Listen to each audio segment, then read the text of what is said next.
clap. Hey, l'installation de ma pompe à chaleur, deuxième partie, c'est tout de suite. Bonjour, aujourd'hui c'est la seconde partie de l'installation de ma pompe à chaleur. Nous allons voir en détail les travaux que j'ai réalisés dans les combles. Petit disclaimer, je ne suis pas un professionnel de la plomberie ni de la climatisation, c'est pourquoi je vous demanderai de rester indulgent sur ce que j'ai bien pu faire, ou au contraire mal faire. Et d'ailleurs, je vous invite à en discuter dans les commentaires, je me ferai un plaisir de répondre à vos suggestions. Au passage, un petit pouce bleu, ça fait toujours plaisir. Sans plus attendre, on est parti. Nous sommes actuellement dans le toit. Ici, nous avons tout le système donc du gainable qui est bien sûr caché, que l'on ne voit pas du coup à l'intérieur de la maison. Et c'est là tout l'intérêt, je trouve, moi à mon sens, du gainable, d'avoir tout ça caché, de ne pas avoir d'appareils disgracieux qui apparaissent comme ça dans la maison, et puis en plus qui font du bruit, parce que finalement, vous allez vous en rendre compte, c'est un système qui ne fait pratiquement pas de bruit. On entend un léger souffle, mais très très léger, c'est vraiment très discret, voilà. Donc sans plus attendre, je vous présente un petit peu la bête. Voilà, donc nous avons ici derrière moi, là, je sais pas, voilà, ici le plénum de reprise. Donc nous avons dessus 5 gaines. Il y en a 2 de 200 là, qui sont ici là en bas, là, on les voit peut-être pas là, voilà, ici, là, ici 2 de 200 là, qui sont la reprise du couloir. Voilà.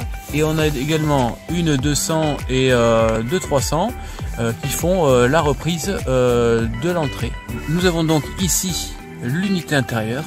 C'est donc la Mitsubishi MJ100 VKA sur laquelle j'ai monté également un plénum Airzone avec 7 sorties motorisées et régulées. Et je vais même rajouter une 8e sortie parce que finalement j'avais pas pensé au départ.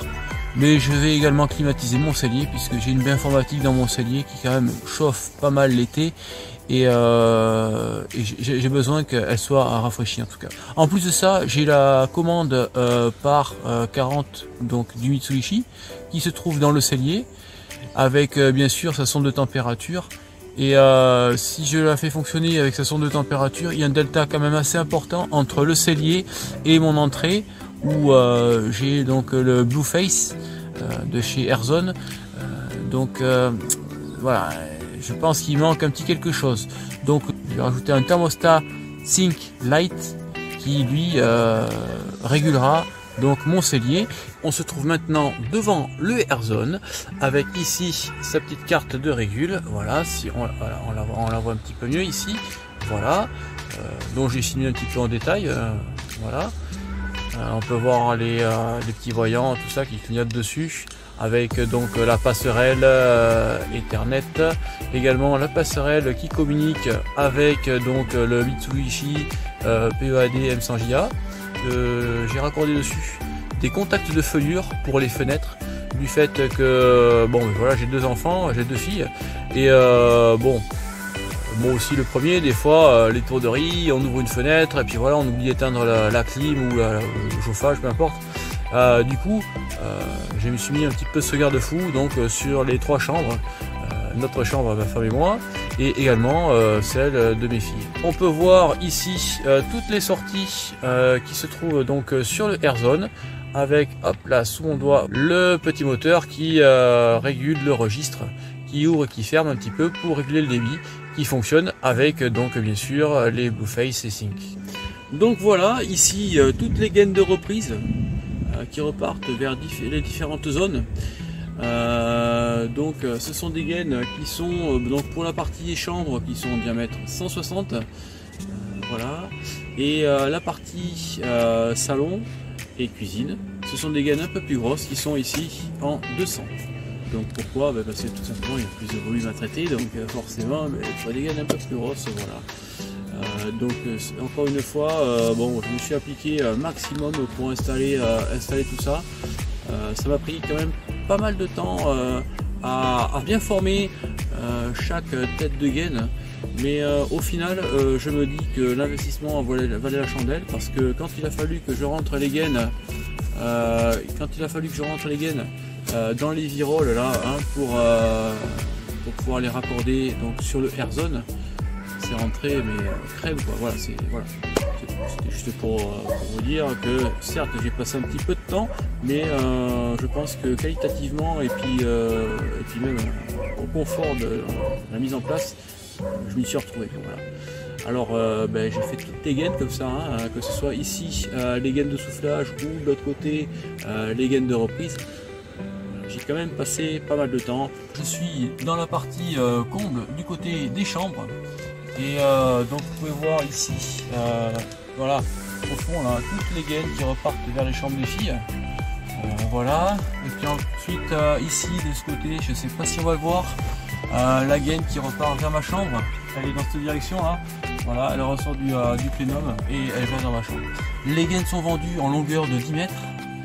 Donc bon, au vu de la surface de la maison, 10 mètres, je me rends compte que c'est un petit peu juste parce que pour les chambres de mes filles par exemple, on était juste sur la chambre du fond là. La chambre du fond, puisqu'il a fallu que je rajoute à peu près 3 mètres. Voilà. Je reprenne 3 mètres sur une gaine qui était un peu plus courte. Et heureusement j'en ai eu certaines qui étaient plus courtes, notamment celle du bureau. Voilà. Et ensuite ma chambre, il s'avère que la gaine était juste assez longue, j'en ai pas jeté beaucoup, hein. J'ai jeté peut-être 10 cm de chaque côté, c'était terminé. Juste pour dire que voilà les gaines, faites attention aux longueurs de gaine que vous allez utiliser. Et auquel cas, si c'est trop court, on peut les rallonger. J'en ai rallongé certaines, voilà. Aussi bien en 160 qu'en 200. Jusqu'à maintenant, dans mon comble, j'avais aménagé donc une allée, un cheminement en tout cas sur lequel je pouvais passer aisément pour pouvoir venir rajouter du câble ou quoi que ce soit, hein, puisque bon, j'ai toujours eu cet esprit technique de vouloir modifier, améliorer, arranger tout ça. Voilà, donc cette allée m'a bien servi pour la mise en service, pour la mise en place en tout cas de tous les éléments. Aussi bien donc le plénum et l'unité intérieure que toutes les gaines qui sont un peu partout derrière de chaque côté. Mais j'ai également agrandi la plateforme ici là, donc toute la partie technique qui vient si vous voulez pour tout ce qui est raccordement électrique, raccordement frigorifique également, le condensat, tout ça, je me suis aménagé ce coin parce que j'ai dit voilà c'est un coin où je vais être amené à venir pour travailler à l'installation de l'appareil, mais également pour la mise en service et la maintenance éventuelle qu'il y aura à faire, hein. Forcément un jour ou l'autre il y aura une maintenance à faire et cette plateforme est là. J'ai également profité pour ajouter un tube fluo, hein, j'en avais déjà 4 sur l'ensemble du comble. Et cette partie-là était un peu sombre, donc j'ai dit bon ben voilà, j'en ai un qui me reste, autant le rajouter, autant qu'il serve. Voilà, donc maintenant il est là. Nous avons maintenant ici la partie condensat, voilà, qui sortent de l'unité intérieure, donc on voit peut-être pas très bien là, voilà, qui sortent de l'unité intérieure, ici par ce flexible là, voilà, et ensuite qui reviennent ici dans un siphon. Un siphon pourquoi? Parce que, alors là on le voit peut-être pas très bien, mais ici j'ai deux PVC qui arrivent, un de ma fosse pour les vents de la fosse et l'autre qui arrive de mon WC pour les vents du WC.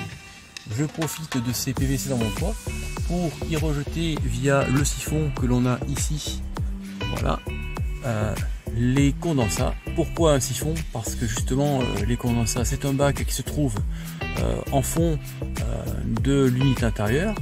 Et les mauvaises odeurs pourraient éventuellement remonter par les condensats et après être distribuées partout dans la maison et c'est l'explosion de saveur pour tout le monde, quoi, c'est génial.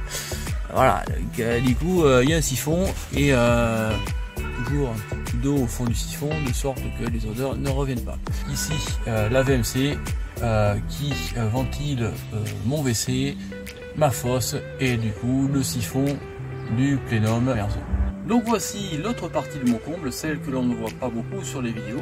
Bon, après il n'y avait rien de vraiment bien intéressant, hein, si ce n'est que les gaines qui passent un peu à droite à gauche. On peut retrouver juste derrière moi l'antenne de télé qui n'est pas sur le toit, elle est dans le comble. Ensuite ici, une des deux gaines qui part vers le salon. Et juste derrière, on ne le voit peut-être pas, la gaine qui part sur la cuisine. Donc voilà ici une des gaines qui partent vers le salon. Et derrière on voit la gaine qui part sur le bureau qui se trouve ici derrière, voilà. Je sais pas si on va la voir, on la voit ici là qui plonge. Ensuite ici donc mon allée qui revient donc vers la trappe d'accès. Et Et également vers l'unité intérieure, puisque je vous le rappelle, elle se trouve au centre de la maison. Voilà. Donc ici, nous avons toutes les gaines de départ qui repartent vers la cuisine et le salon. Voilà. Hop, celle du salon qui fait le tour. Et celle de la cuisine qui reste derrière, mais on ne la voit pas, qui reste ici au milieu derrière. Voilà. Au passage, on a pu voir voilà, la VMC, qui est pas toute jeune, qui a l'âge de la maison. Voilà. Limite, elle fait plus de bruit que l'unité intérieure. Ici, on a la bouche donc du salon, côté ouest. Voilà. Et donc bien sûr, la cuisine qui se trouve juste à côté. Au premier plan, on voit donc la gaine de la cuisine et tout au fond, on voit les gaines donc de reprise de l'entrée. Vous pourrez voir au passage qu'il y a un petit peu d'isolation que j'ai mis donc sous la tuile. Alors voilà, c'était pas forcément nécessaire, mais je me suis dit que après tout, ça m'a coûté une trentaine d'euros de rajouter ce laine de verre ici et également au-dessus du plénum. Ça m'a coûté 30 euros. Et je me dis qu'au final, si ça me fait gagner un petit degré, ça sera vite rentabilisé, quoi. 30 euros, c'est que dalle, quoi. Dans ma rénovation énergétique, donc il y avait bien sûr donc la pompe à chaleur, qui fait également clim, mais également une isolation à 1 euro, voilà, qui doit venir d'ici une semaine. Et pour cette occasion, j'ai fait ici donc avec un vulgaire plastique un petit écart. Pouvoir garder l'accès à mon allée, parce que j'ai besoin quand même de venir dans mon toit pour pas que la laine de verre vienne sur mon allée. J'ai pris le parti de faire cet écart, bien que on est d'accord, ça fera un pont thermique bien sûr. Alors il n'est pas exclu que j'y mette quand même un petit peu de laine de verre dessus cette allée là, histoire de que le pont thermique soit pas trop important non plus. Et puis je la pousse le jour où je viens, mais bon, ça c'est pas encore fait, quoi. Quand je disais que la pompe à chaleur, je l'avais implantée dans l'endroit le plus terrible de mon comble, voilà, la preuve par 4, voilà ce qui passe en travers. Des fermettes dans tous les sens, c'est un enchevêtrement, c'est horrible, c'était l'endroit le pire. Et bien on a réussi à le faire, voilà. C'était pas une mince affaire, c'est certain, mais on y a réussi. Voilà, ici on peut voir en noir la liaison frigorifique, voilà, qui arrive depuis l'extérieur et qui passe donc en noir. En noir pourquoi? Parce que j'ai réisolé donc l'ensemble de la gaine frigo que j'avais un petit peu éraflé quand je l'ai passé dans le comble. Je l'ai mise sous goulotte ici au niveau du passage. Je me suis dit que voilà, il me reste un petit morceau de goulotte que j'ai mis en bas là. Je me suis dit bon, ben voilà, qui peut le plus peut le moins. Ça fera toujours mieux. Voilà, et donc après on arrive bien sûr sur l'unité intérieure. Voilà l'isolation que j'ai rajouté donc au-dessus de l'unité intérieure. Alors c'est pas grand chose bien sûr, c'est 10 cm, mais bon, ça fera toujours un petit peu le job, j'espère. Voilà. Et voilà dans quoi donc est installée l'unité intérieure. Ça rentrait au chausse-pied. Voilà. L'unité intérieure et le plénum Airzone sont suspendus via des rails 41-21, voilà, avec des filins donc qui sont capables chacun de supporter 300 kg. Voilà, donc ils sont au nombre de 6, donc ça bougera pas. Je voudrais juste noter donc une chose, c'est que donc le plénum Airzone, voilà, il est ce qu'il est, pour ma part, moi il me satisfait.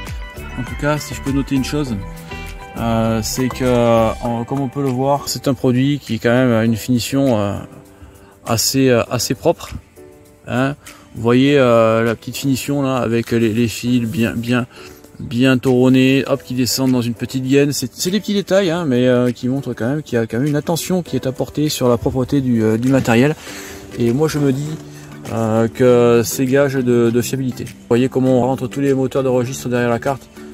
C'est quand même propre, il y a quand même une petite recherche là-dessus et voilà, je voulais le noter au passage. Ici les petits moteurs de registre avec tous les réglages que l'on peut apporter dessus. Donc la petite molette du haut là, voilà, donc c'est l'ouverture minimum maximum qu'il peut y avoir à l'arrêt, et la petite manette du bas, c'est pour régler le débit en fonctionnement. Voilà. Puisque plus votre débit sera bien réglé, et plus vous serez économe dans votre fonctionnement de votre pack. Voilà, cette présentation est terminée. La prochaine fois, nous verrons ensemble la partie extérieure. N'hésite pas à t'abonner pour être prévenu de la suite. Allez, salut!